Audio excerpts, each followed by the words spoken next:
Salve, salve, meus queridos do primeiro ano, tudo bem com vocês? Hoje vamos entrar num assunto novo, falando aí do reino Fungi.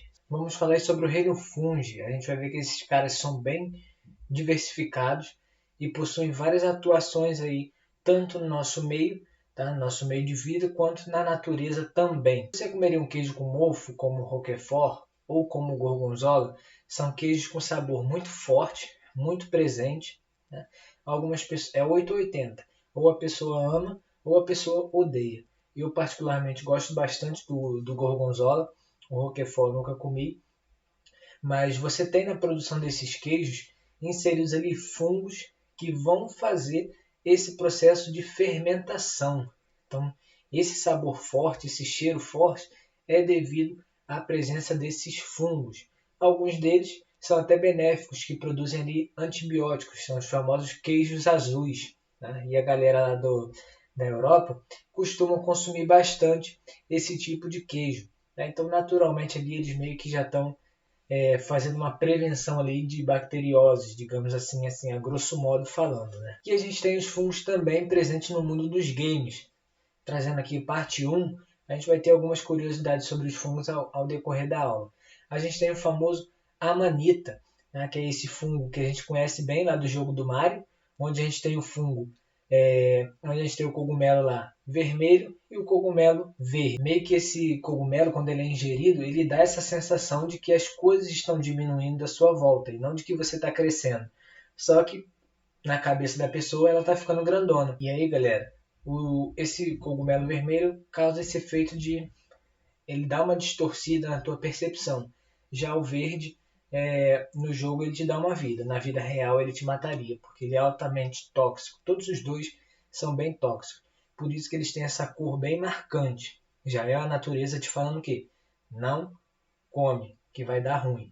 Tá? Então isso funciona tanto para fungos quanto também para alguns animais, tipo se você vê uma espécie de anfíbio, pô, o cara é roxo, cheio de marca cor de abóbora, tu sabe que se encostar ali vai dar ruim. É a natureza te avisando, não para você, mas avisando para o predador o seguinte: se você tentar se alimentar de mim, você está lascado. E aí uma breve introdução sobre esses fungos. A gente pode ver que trouxe para vocês diferentes tipos. Comestíveis, aqueles que vivem ali em troncos de árvores, que a gente costuma chamar de orelha de pau, e alguns que são decompositores. Então os fungos são organismos do quê? Eucariontes, ou seja, possuem núcleo, e heterotrófico, ou seja, eles não produzem o próprio alimento, eles necessitam de outro ser vivo para se alimentar. Porém, a digestão deles é extracorpórea. Então ele tem mecanismos de enraizamento, digamos assim, ele enraiza naquele corpo e ali ele consegue absorver seus nutrientes. Boa parte desses fungos é saprófita. Apenas um pequeno grupo de fungos causam micoses. A grande maioria vai ser saprófita, ou seja, se alimenta de matéria orgânica morta. São muito importantes por isso, porque eles devolvem para o meio ambiente substâncias inorgânicas que serão utilizadas pelos vegetais para que eles sobrevivam. Então todos vão produzir esporos e alguns produzem ali gametas flagelados, mas a grande maioria são esporos. E como que é a estrutura geral desses fungos? Então os pluricelulares, ou seja, aqueles que possuem mais de uma célula, eles vão ser formados por filamentos, que são chamados de hifas. Tá? São pequenos filamentos que enraizam naquele alimento. E essas hifas, quando elas estão muito densas, uma grande quantidade, elas vão formar o micélio, que seria o corpo daquele fungo. Né? E a gente tem outra estrutura que a gente chama de corpo de frutificação, que é a estrutura que sai do substrato, ou seja, você tem um alimento, ele está mofado e ele brota um cogumelozinho, você já tem que entender o quê? Aquilo que está brotando é a estrutura de reprodução, ou seja, aquele alimento já está totalmente contaminado. As hifas já estão por todo lugar e ele cresceu tanto consumindo aquele alimento que ele já formou o corpo de frutificação. E aí um exemplo são os cogumelos, de maneira geral, e algumas orelhas do tipo orelha de pau, como eu mostrei para vocês na imagem anterior. Então, professor, posso tirar um pedacinho do pão aqui que está mofado e comer o resto? Aí fica a seu critério, mas você já tem que ter em mente que se aquela manchinha está aparecendo naquele pão, o resto já está totalmente contaminado. porque as hifas você não consegue ver. Você só consegue ver o mofo quando aquele fungo já está ali há um bom tempo. E algumas hifas elas podem se modificar e formar o que a gente chama de rizoide. Ele fica ali em contato direto com a raiz dos vegetais. Aí já é uma estrutura um pouco mais específica. Então a gente pode ter essas hifas apresentadas de alguma forma. A gente pode ter ela cenocítica, que é uma hifa contínua, sem segmentação e com os núcleozinhos lá. Você pode ter ela septada, com um núcleo por compartimento, e você pode ter com 2 núcleos por compartimento, ou seja, por célula. E ali está um corpo, um cogumelo genérico. Você tem os micélios, as hifas e a formação daquele corpo de frutificação. Então, quando você vê ele para fora da terra ou para fora do substrato, já tenha em mente que aquilo ali está tudo contaminado. E se a gente lembrar quando a gente falou lá dos carboidratos, o que a gente viu? A gente possui, na natureza, existem alguns tipos de polissacarídeos nitrogenados. Polissacarídeos porque são estruturas bem complexas e nitrogenados porque possuem presença de nitrogênio. Um deles que a gente falou foi a quitina. E onde que a gente tem essa quitina? Na parede celular dos fungos.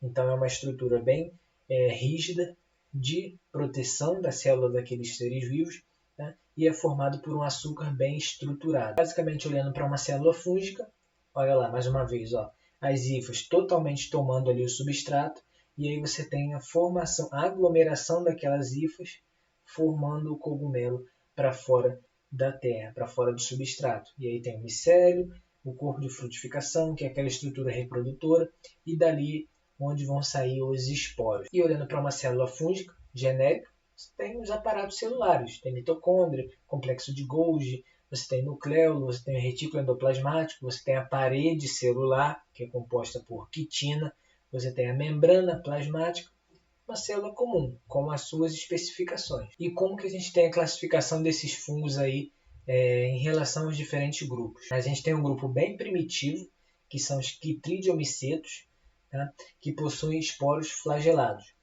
Todos os grupos dali para frente vão possuir esporos sem flagelos, que são os grupos do zigomiceto, ascomiceto e basidiomiceto.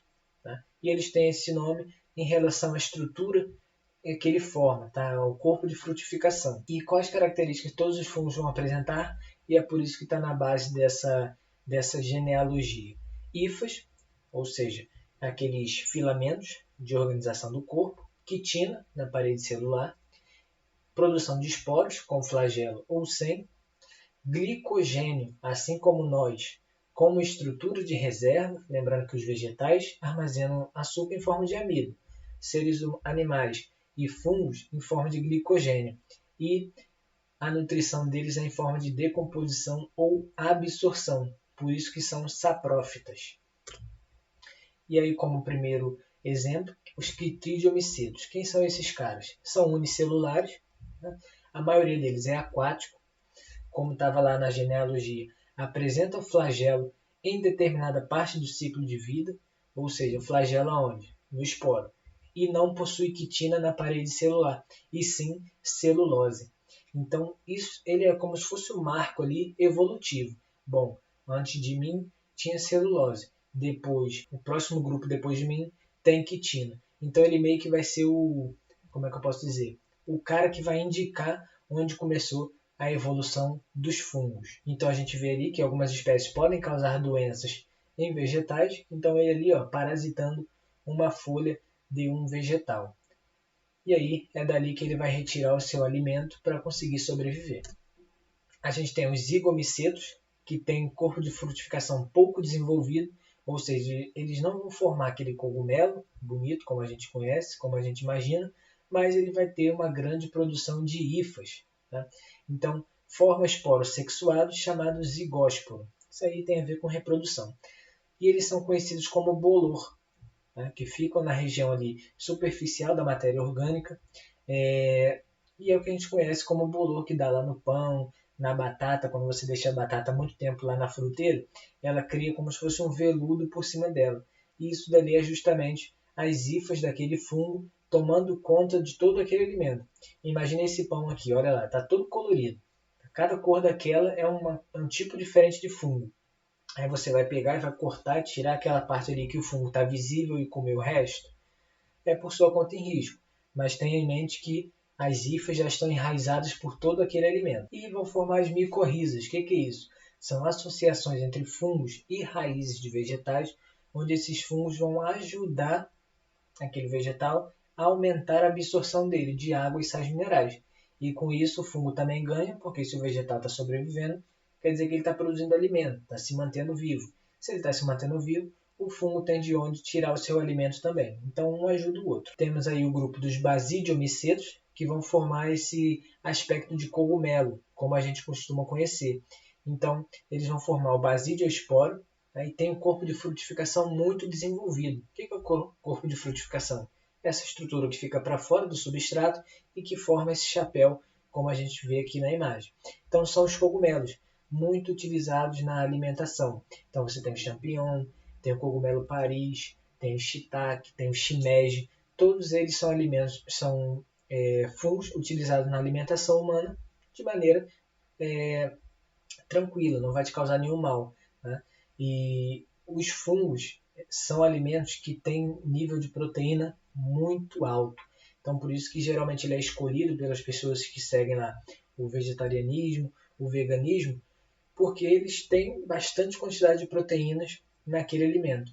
Então, meio que substitui a carne nesse aspecto. Aqui a gente tem diversos tipos de fungos, diversos tipos de corpo de frutificação. Olha lá, olha essa imagem aqui. Como que a gente tem diferentes? Tem cores diferentes. Tem o que eu mostrei para vocês, que é o amanita. Algumas espécies são comestíveis e outras não, porque possuem substâncias tóxicas. Essa imagem aqui é uma foto que eu tirei lá no sítio do meu padrinho. Tá? E você vê ali um fungo. Tá? Aí tirei a foto ali por baixo do corpo de frutificação para você ver as lamelas que possuem naquela região. É dali onde vão sair os esporos. E a gente tem o grupo dos deuteromicetos, que vão ser os conhecidos por causar algumas doenças, tá? Algumas micoses. E um exemplo delas aí é a frieira, né, que dá entre os pés ali, entre os dedos e causa muita coceira, é uma coisa bem irritante. Quem já teve sabe o que eu estou falando. E isso aparece em pessoas que possuem o quê? Que usam sapato apertado durante muitas horas do dia. Então aquele sapato tem todo o ambiente que o fungo precisa. Calor e umidade. Ele vai adorar aquilo, porque ele vai conseguir se reproduzir e ele vai parasitar aquela região ali. Então, nesse tipo de fungo, você só conhece a reprodução assexuada deles. Outro caso é a candidíase, que ataca principalmente as mulheres. Tá? Basicamente, os fungos eles estão espalhados no nosso corpo tranquilamente. Como eu falei para vocês, o que vai causar a doença é o nível com que esse fungo está presente. Então, bactérias e fungos também, já comentei com vocês, que eles são o quê? Inimigos mortais. Então, as bactérias na nossa pele sempre ficam protegendo a gente contra esses fungos. A partir do momento que você tem uma queda dessas bactérias, os fungos podem reaparecer. É o caso da candidíase nas mulheres. Ela pode estar com o fungo ali, mas ele não causa doença porque ele está sendo combatido, ele não consegue se reproduzir. A partir do momento que aquelas bactérias morrem, o fungo aparece. Então é comum em meninas que usam antibiótico, depois de um tempo usando aquele antibiótico, aparecer doenças de origem de fungo, principalmente candidíase. Então ele fica naquela região, causa coceira, causa ardência, causa corrimento. Tá? É bem chatinho, mas não é tão difícil de tratar. Tá? Você faz o tratamento ali, dentro de 15 dias a um mês já está curada. E nos homens também podem aparecer causando bolhas na região da glândula. Então, por último, nós temos aqui os ascomicetos, que eles são muito utilizados na indústria alimentar, né, como fermento, digamos assim, fermento biológico, na produção de pães e bolos. Então, quando você pega aquele pacotinho de fermento biológico seco, que ele parece um monte de grãozinho, aquilo ali são fungos. Tá? Se você olhar no verso, você vê que está escrito lá Saccharomyces cerevisiae, que é o nome dessa espécie de fungo que é utilizado naquele processo. Se você olhar para um ascomiceto, ele não forma aquele chapéu, tá? Bem visto nos basidiomicetos. Ele forma essa estrutura cheia de regiões ali, que é por onde vão sair os ascoporos, né? Por onde vai sair os esporos dele. E alguns desses ascomicetos podem ser utilizados ou foram utilizados para a produção de antibiótico. O principal aí, penicillium, que é de onde você extraiu a penicilina, que foi o primeiro antibiótico utilizado para tratar bacterioses. Né? E alguns desses ascomicetos eles podem viver em associação com algumas algas, formando os líquens, que a gente já viu quando a gente falou dos reinos, do reino protista e principalmente falando ali das algas. Então, como que vai ser a reprodução desses fungos? Então, você vai ter lá no ambiente o esporo. Então, o esporo ele possui apenas metade do material genético. Então, você vai ter germinação daqueles esporos, formando ali o micélio primário, ou seja, as hifas monocarióticas, que possui apenas metade do material genético. Então, você vai ter lá separado macho e fêmea, de morfismo sexual. Em algum momento, elas se fundem. Tá? Elas estão ali no ambiente, elas vão e se fundem, se entrelaçam. E com isso ocorre ali a troca do material genético. Você vai formar um micélio secundário, que ele sim vai ser 2N, ou seja, ele já vai possuir os dois materiais genéticos, do pai e da mãe. Aquele micélio ele começa a se formar, a se alastrar, tomando conta daquele substrato e forma o corpo de frutificação. Beleza? E esse corpo de frutificação ele vai ser responsável pelo quê? Por liberar posteriormente, conforme você vai tendo ali a formação dos esporos, pode ser um basídio esporo, um ascosporo, ele vai liberar aquele esporo no ambiente. E aí vai voltar a ter todo o processo de novo. Então você tem a produção do esporo, a união daqueles esporos masculino e feminino, aí você tem a fusão, forma-se o corpo de frutificação e posteriormente você tem a liberação daqueles esporos mais uma vez. Então o processo reprodutivo dos fungos ascomicetos e basidiomicetos é esse. Então aqui mais uma vez, olha lá, estrutura formadora de esporos, você tem o micélio, que vai formar o corpo de frutificação, vai liberar os esporos. Esses esporos vão germinar e formar o micélio. E essa é a reprodução assexuada, ou seja, quando não há troca de material genético. Na sexuada é aquilo que eu expliquei para vocês anteriormente. Você tem os esporos, eles germinam, e aí quando ele germina, cada um tem metade de um material genético, cada germinação daquela, eles se juntam à fusão do núcleo, você tem meiose, formação da estrutura produtora de esporos e liberação de esporos. Aqui a gente tem a importância dos fungos como decompositores, então eles vão ser responsáveis por pegar a matéria orgânica morta e devolver aqueles nutrientes para o ambiente. Então a importância dele aí, muito grande. E ele está presente em todas as etapas de uma cadeia ou de uma teia alimentar. Ele consome e decompõe tanto os produtores, que são os vegetais, quanto os herbívoros, quanto os carnívoros, quanto os onívoros. Eles decompõem todo mundo. Aqui uma imagem bem bonita de um fungo basidiomiceto, ou seja, ele forma esse chapéu, tá? Liberando incontáveis esporos ali naquele ambiente. Então essa fumacinha que está saindo dele é a liberação de esporos, que vão ficar presentes ali naquele ambiente, vão ser levados pelo vento, enfim, até que eles se fixem e comecem a germinar. Aqui estão os líquens, como eu comentei com vocês, associação entre algas e fungos ascomicetos. Então, presente onde é esses líquens? Em ambientes onde o ar tem uma qualidade legal. Tá? Então, eles são indicadores de qualidade do ar. Então, onde é que você vai ver líquens? Em parques, em zoológicos, em sítios, em ambiente longe do meio urbano. E aí, as algas e os fungos presentes no líquen vão se ajudar. É uma relação de boa para os dois. E você tem esses líquens aparecendo de diversas formas. Essa imagem aqui eu tirei lá no sítio do meu padrinho.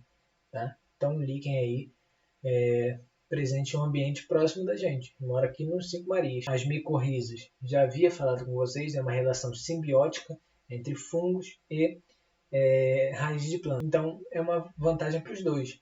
O fungo vai ganhar alimento e a árvore vai ganhar extensão da raiz, ou seja, ela vai conseguir ir mais fundo para buscar nutrientes, e aí, em ação disso, ela consegue produzir o alimento dela e também alimenta o fungo. Então, o que é uma micorriza? É quando o fungo e a raiz de uma planta se unem para se ajudar. Então, é uma simbiose. Então, aqui mais uma informação. Fungo no mundo dos games, parte 2. Aqui a gente tem um jogo muito conhecido chamado The Last of Us, onde você tem ali a presença de um micro-organismo, de um fungo, que causa todas essas aberrações aqui presentes no jogo. Esse fungo que é tratado no jogo, ele existe na vida real. Tá? É um fungo do gênero Cordyceps. E no jogo, óbvio, como é uma coisa para entretenimento, você tem como é que eu posso dizer? Uma elaboração maior, um efeito mais que chame mais atenção. No nosso mundo, tá? No nosso planeta, esse fungo está presente e ele parasita principalmente artrópodes. Ele toma conta do corpo daquele artrópode e usa ele. Então consegue fazer movimento, consegue fazer subir em árvores, subir em pedras. Então ele realmente toma conta do sistema nervoso daquele indivíduo e assume o controle. Galera, então muito obrigado pela atenção, espero que tenham gostado das curiosidades que eu trouxe para vocês e no nosso encontro do Zoom a gente vai tirar as dúvidas sobre o capítulo. Valeu!